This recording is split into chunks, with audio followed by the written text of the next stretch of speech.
I can't believe it's 20 years. I know, isn't it It's bizarre? really scary. I've just started to write a little bit of a letter about for the booklet we're doing that will go in the pack that we're sending out, and Yeah. I've that's where I sort of started, but without it being quite, has that gone really quick, or has that been just so much change that we've all gone through? It's kind of difficult to know whether it's one or the other, but it's a bit of both. I think I would feel like it's that certain bits like speed up and other bits kind of slow down. Yeah.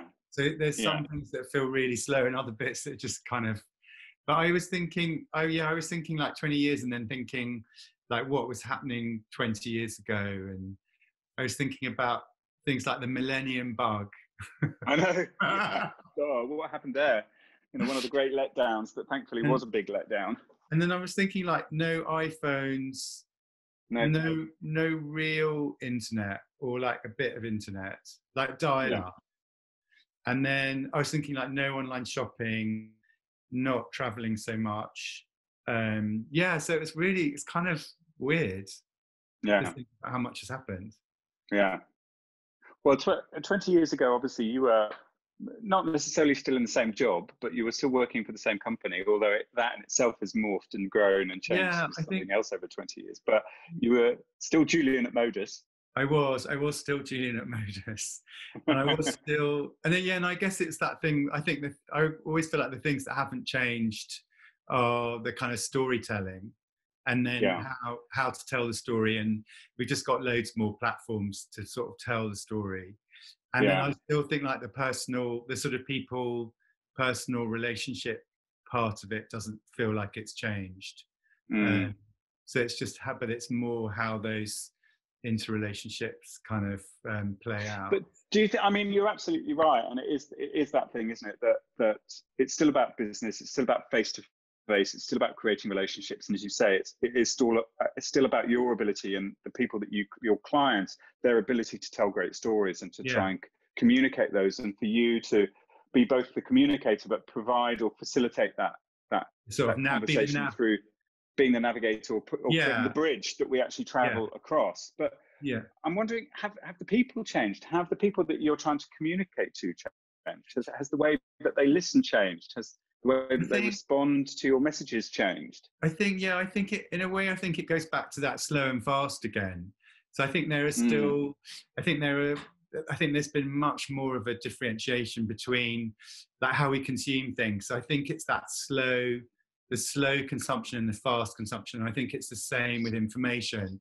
So we've got this kind of 16-second attention span for some things, but then we still want to consume things in a long format as well. And I think that, so it's funny, I had a period where I just couldn't read a book. I just couldn't concentrate to read a book. Or I couldn't concentrate to watch a whole film, so I was watching more episodes.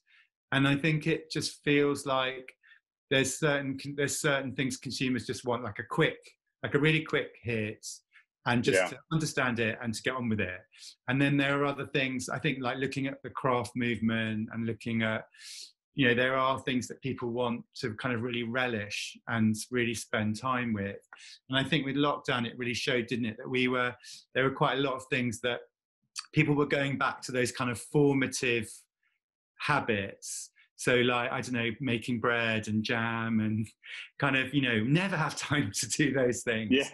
And I think people sort of rediscovered some of those things. And then there are other things where, like sort of younger consumers that are just making TikTok films and, still communicating through Snapchat and just doing things very quickly. So I find that kind of fascinating. I mean, it's interesting, isn't it, that one of the conversations that, probably has been bubbling away for at least the last 20 years on the reinvention of some of the mechanics of fashion comms and fashion sales. So, the treadmill that has become the show schedule. It finally does seem to be once and for all coming, to the surface in terms of a mechanism that's no longer fit for purpose. In the current times. But I know, but it's funny. Go on. Well, no, because I was thinking you know, because I was thinking that, and then I was thinking, actually, I wonder if people are now, I think people are now really appreciating what the show format did and how much content it generated and how it captured people's imaginations. Because I don't think that, I haven't seen any figures yet, but I'm sure that the viewers watching the digital presentations is a fraction, because there's no one like editing it. So I think what was great about the show format was you had all these kind of consummate professionals that were at the show on our behalf, and then they were digesting it and slicing and dicing it and giving us the content. So they were giving us an edited version. You might have had, you know, beauty editor backstage, and then you had a great writer front of house, and then there was the preview, and then the interview with the editor, and then the interview with the model, and but you can't really do all of that. So it was interesting watching Mucha and Raf Simons do their kind of staged interview, and somehow it just wasn't, I didn't find it as interesting. And I wonder, I kind of feel like there's going to be some kind of hybrid where obviously this season has been very much about social distancing, so there hasn't been an ability, you know, people can't physically travel, people can't physically be there. But I wonder if there's almost like, I was talking to Sarah Blonstein, and she did a show in London, and what she did was she made all this film content, and then they had a screening of it. So it was almost like a hybrid of, we've created all this content, and then through social distancing we can invite a certain number of people to see it, and then there's a film of the film in the film sort of thing. So I actually think that although the show format hasn't been fit for purpose in a kind of macro way, I think that it was fit in terms of a great way to show clothes and a great way to get people together. And what I've really missed is, I think like with everything, like with the conferences and all the work that you do, it's those moments in the corridor, or the moments outside, or the kind of incidental conversation. And that's what I'm finding really hard with Zoom. Even when I'm having, like I had a whole load of meetings with Google and Facebook on behalf of the Design Museum, and we weren't able to have any of those. It was very kind of, you know, this is the agenda, we went through formulaic. But there was none of the kind of chat or banter, because it's very hard to do that on Zoom. Whereas when you're in a room with a group of people and someone's getting up to get a cup of coffee, or someone arrives late, or someone's early, there's all that kind of incidental stuff that happens. And I think it's really hard to, it's hard to, I think that all can't be really underestimated.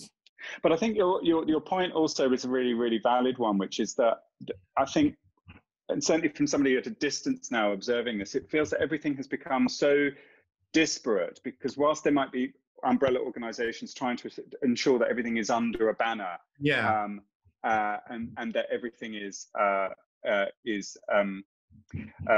sorry, yes, I've been told of something to do. There we go. There's that sense of this disparate nature of all these businesses now trying to do their own things and get the money. Whereas, as you said, you know, you had a schedule, there was a time frame, you were rushing from one thing to the next, to the next, to the next. And so you were filling your day with all of these disparate collections, but that's when the themes would emerge, because you would be seeing them one after the other after the other, and you would suddenly see a repeat of you know, whether it was just on the basis of the clothes themselves, you'd understand that designers were suddenly all looking at the same shape or the same color, or they were being interested in the same elements, or they were, you know, showing more apparent. So your stories would start to emerge, and you would do the slicing and dicing that you described, which is that you would start to create something that helped to cut that in a way that was meaningful. And I just wonder if that is happening to the same extent when everything is so remote and everything is so distant. Yeah, and I think a lot of that, and also I know that a lot of the editors, I mean, you remember when you were an editor, but a lot of the editors are also then comparing notes. So in some ways, there's a bit of collusion in a way, which I don't know is helpful. I mean, in some ways, maybe it's helpful because there's a bit of, like you said, a bit of consensus.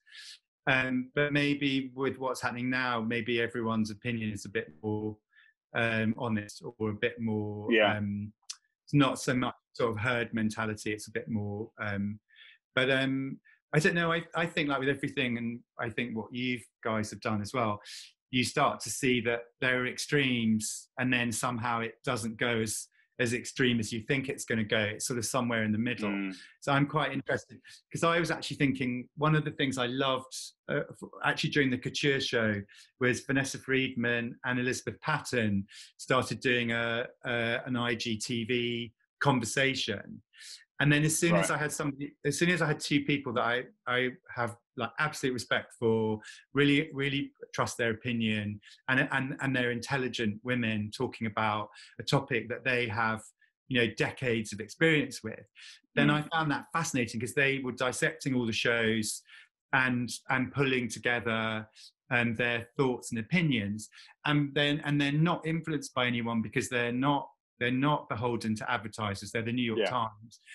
And so in a way, what I'd like is that for each season, I'd like someone like that to sort of watch it all for me and give me a bit of a potted,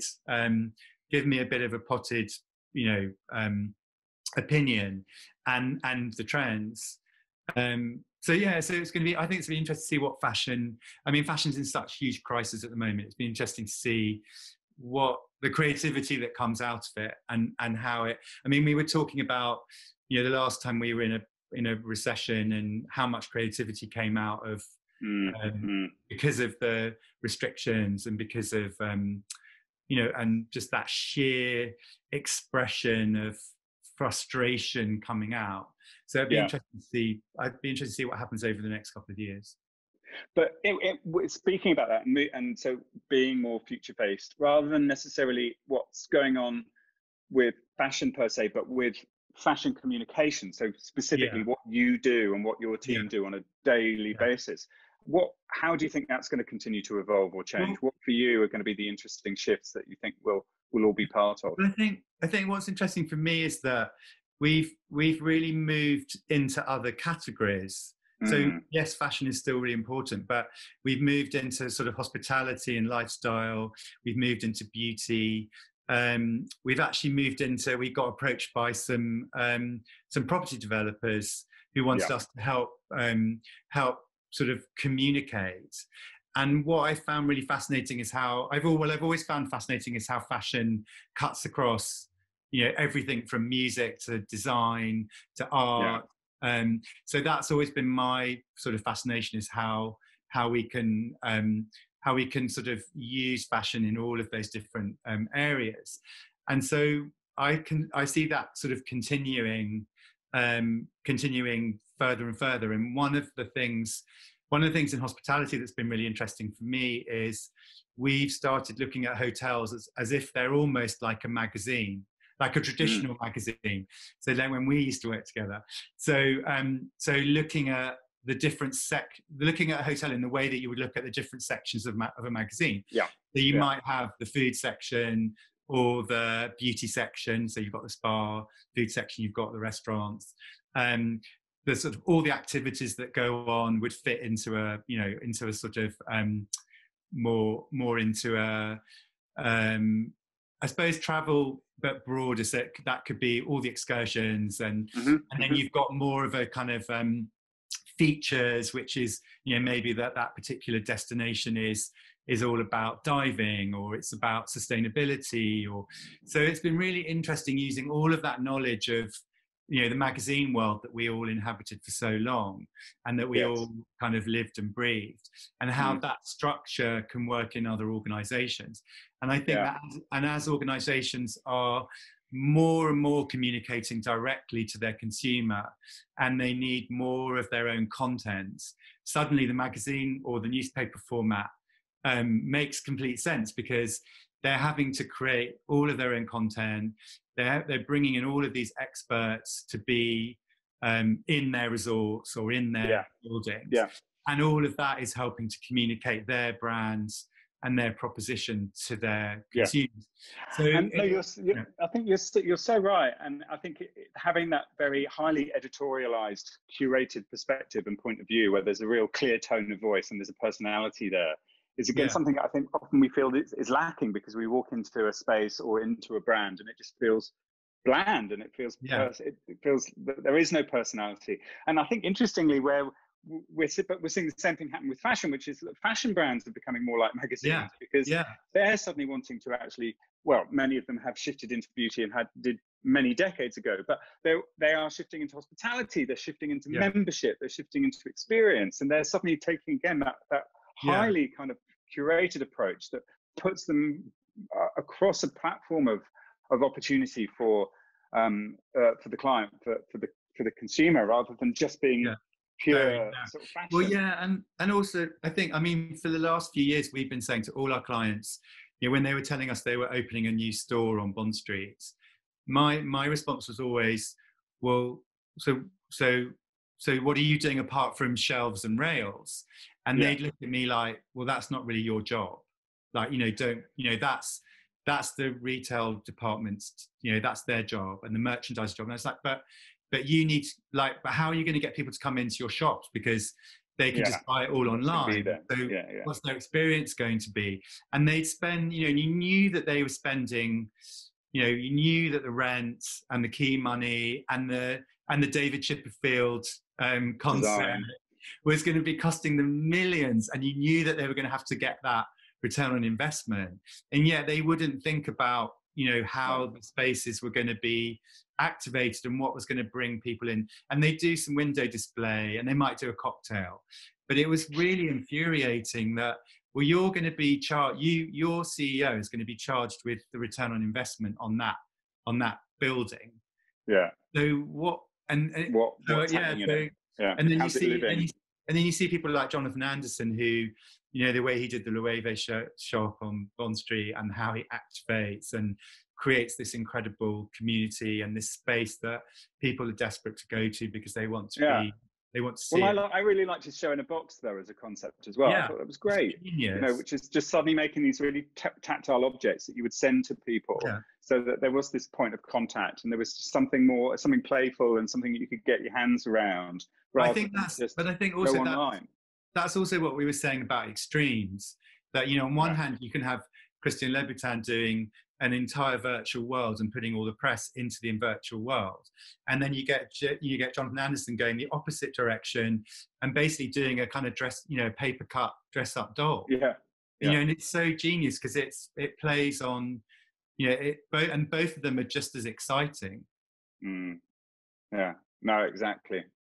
Go on, tell me a little bit about some of your highlights then over the last 20 years. What are some of the things that when you look back over the last 20 years, you kind of think, wow, did we really do that? Did we make that happen? Or some of the disasters as well? I don't know. I know. That's probably, I think, it's so many. I mean, I think when I think about the beginning, when I think about the 2000s, we were working with Benetton and we were doing all those Olivier Toscani campaigns, and, you know, and people, I remember getting a call. I think we'd just done this and it's so pertinent for now. We did that campaign with the 3 hearts, and I think it said black, white, brown, or I don't know. And I remember getting a call because in those days, you know, pre-internet, and you know, our phone number was somehow available. And I remember I think if you called a store, they would give our phone number. And then I got this call from this woman in Sunderland who'd just woken up and opened her curtains, and in front of her house was this billboard, and, you know, completely outraged. And you think now it's like so interesting, isn't it? That image is so relevant sort of now, and yet back then it was sort of, you know, advertising standards would ban them, and people would demonstrate, you know, would sort of campaign to have them taken down. So I think that feels like a really interesting sort of journey from one perspective. I think in the 90s, no, when am I thinking? I think there was that whole, we worked with Calvin Klein pretty much I've worked with him. Well, I've worked with him for the last 27 years, so went through various kind of regimes. And I think as a brand, like, just extraordinary, working with, you know, a brand that is one of the most recognizable brands in the world, and seeing how a company sort of kept itself relevant. So again, you know, provocative advertising, and then working with, you know, very early on working with music stars to get them to promote it, and then working with the most incredible photographers, and then these kind of shows with all the supermodels. So at every moment, they were always the one that was using their power to sort of put that Calvin Klein logo in everyone's kind of mind. And then Catherine Hamnet, but I guess that was we worked with Catherine for about 15 years, and again another just absolute genius in terms of sort of communications and marketing and just so. But then, an example of a business that just failed. She at one point, her business was bigger than Paul Smith, and yet Paul's celebrating his 50th birthday, and most people under the age of 35 don't really know who Catherine Hamnet is. No, I know. It's so it's interesting, isn't it? Yeah, who's sort of come and gone. And then things like we worked with MAC for a long time, and that was incredible in terms of how a makeup brand could kind of galvanize the sort of, I suppose we didn't even really have the LGBT kind of mnemonic then, did we? It was like no. How they just celebrated difference and diversity in all their makeup counter kind of people, and and the more kind of interesting you looked and the more kind of unusual, the more they were kind of keen to sort of promote you. And really became a benchmark, I think, for how beauty looked at diversity and looked at difference, and made it a very, very, very, very positive creative platform from which they could reach out to their consumer. And then sold to Estee Lauder, the most kind of traditional, and then that sort of sparked a whole revolution within Estee Lauder. And then I think we had a great relationship with Dom Perignon. So doing these launches with people like Jeff Koons and Iris van Herpen, and so again working with fashion but across kind of champagne brands, which again you wouldn't necessarily have, back in the day you wouldn't necessarily have thought that was interesting. I'm trying to think of some disasters to share. But I might have to kind of come back to you on that one. There certainly have been lots. Well, listen, I'm looking at the clock because I'm aware I can't take up too much of your time. But have you been thinking about a question for me or for me and Martin? Yeah, we'll answer live on the day. Yeah, I've got a couple, so I might do a couple just to see what works. But I thought one was I'm going to look in the camera in a minute.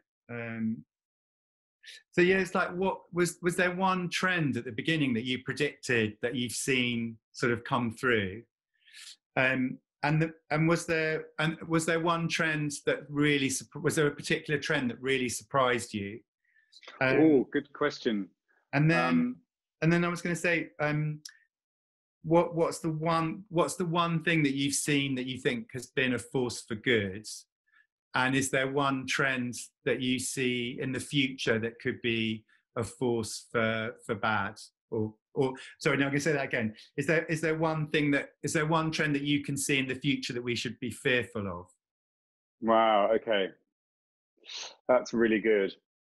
I'm going to have to think because in a minute I'm going to ask you, because we've discovered that the records on Zoom are not brilliant. So I'm going to ask you to do this on your mobile. And so record it as a little and just email it to us. So because that will come across much better, and the framing's all good, and you can do it the right way. And I could do those four. I mean, the easy one to answer is the one that we got really early, which we did get bang on, which was, and because we created the term as well, and you now can Google search it, and it's got hundreds of thousands of links, which is bleisure, which is the blurring of business and leisure. Primarily from a hospitality and a travel perspective, and we were absolutely on the money with that. And in fact, it was out of that Citizen M as a brand was created. So there were people like Hans who heard us speak about that and just went off and made the Citizen M brand. So it's that thing where you identified something and you were able to provide all of the necessary material for other people to understand it, and you wrapped it up in a certain page and you presented it in front of them, and they just went, oh yeah, I get that. I completely understand that, and I can understand its context, its relevance, the market and the target, and bang. And so that's been a really good one to have been part of. God, the other ones, I'm going to have to think about that. The idea of, the trend that potentially becomes a real force for bad, I think is a fascinating one. I'm going to have to give that some thought. Because we did, because I'm still really involved. Really good questions. Well, good. So you can have my headphones off because they've just died. You can have a good think. I did have to think about that a little bit more. Because there was this exhibition at the Design Museum when it reopened, which was the kind of Fear and Love. And so they did certain exhibits that were potential fearful, and then certain exhibits potentially like. So, I mean, what we're working on now, and what we've done in terms of long-term thinking for the next sort of 10 years, is calling this decade the Transformative Twenties, which we started working on about 2 years ago. And so looking at the idea of transformation. And I think whilst we try to be broadly optimistic with a lot of what we've talked about, it has been that idea that transformation it can be ugly, and it might not be pretty, and we could be transforming into something we don't want to be. Yeah, that's really interesting. And so I think that idea that it might not all be positive is massively important. And identifying that idea that the changes that we might will go through over the next 10 years might not be particularly positive. And I think we are very much at a kind of a flex point where what I find particularly depressing is so much of the figures from an environmental perspective that get thrown around at the moment, suggest that, so much of the damage that we now see has been done in the last sort of 20 to 30 years. And we're kind of all going, hang on a minute. We all grew up in this wonderful world of worldwide fun for nature. And we were all aware that the elephants were dying and the rhinos were disappearing. And we'd all been working on this collectively for the last 20 years. But suddenly you're telling me that there's, we've got X number of thousand species around the planet that are on borderline extinction, and that we've got less natural habitat in the UK now than we had 20 years ago. And it's like, so what were we all doing over the last 20 years? I thought we were all already on this journey. So that, from one perspective, I think is the negative. I suppose for me, one of the positives is the propensity for resilience and the propensity for quick change that we actually have. We're incredibly tenacious as a species. And I think, again, if lockdown has taught me anything, it's about how actually quickly people can change if they want to change. How quickly we can change an attitude. Whereas we get so used to the idea that everything is going to take forever. And actually, sometimes it doesn't need to take forever, that it can actually all change super quick. Yeah, no, that's good. But I'm going to have to give those a little bit more thought. But that's the whole point. That's why I'm talking to you now, so that by the time Martin and I will have come up with a slightly smarter answer. I like the idea of the Transformative 20s. I think that's great. Yeah. Lovely to see you. Yeah, lovely to see you. We should see each other properly. I hope so. Well, let's hope we can do that soon. Okay. All right. Thanks, Julian. All right. Take care. Bye. Bye. Bye.